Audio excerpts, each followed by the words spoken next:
নমস্কার, আমি অন্বেষা। আজ একটা অন্যরকম কবিতা নিয়ে সেটি পাঠ করে শোনানোর চেষ্টা করব। আমরা শহর এবং শহরতলির মানুষজন যারা, তাদের কাছে বিকেল বেলাটা প্রকৃতি থেকে অনেকটা দূরে, একটু সীমাবদ্ধতার মধ্যে। কিন্তু গ্রামের মানুষ যারা, তাদের কাছে প্রকৃতি এবং মানুষ যেন মাখামাখি হয়ে গেছে গ্রামের বিকেলবেলার মধ্যে। তো এই গ্রাম আর শহর এবং শহরতলির বিকেলের মধ্যে যে পার্থক্য, সেটি এই কবিতায় তুলে ধরতে চেষ্টা করেছি।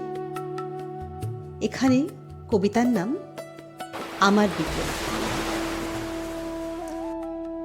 বিকেল যখন গড়িয়ে গেল শহরতলি ধরে, আমার বিকেল সাজঘরেতে নতুন বসন পড়ে। আমার বিকেল লাল মাটিতে করছে ছুটোছুটি, আমার বিকেল ছড়িয়ে ধুলো খাচ্ছে লুটোপুটি। আমার বিকেল পুকুর ঘাটে পাথরকুচি ফেলে, ঢেউয়ের পরে দলিয়ে শরীর হাঁসগুলো জল খেলে। আমার বিকেল সাজতে জানে হালকা আলোর ছোঁয়ায়, আট পৌরে গ্রামীণ শরীর সাজছে মেঠু মায়ায়। তোমার বিকেল শহরতলি, তোমার বিকেল চুপ, আমার বিকেল সর্ষে খেতে সাজিয়ে নিল রূপ।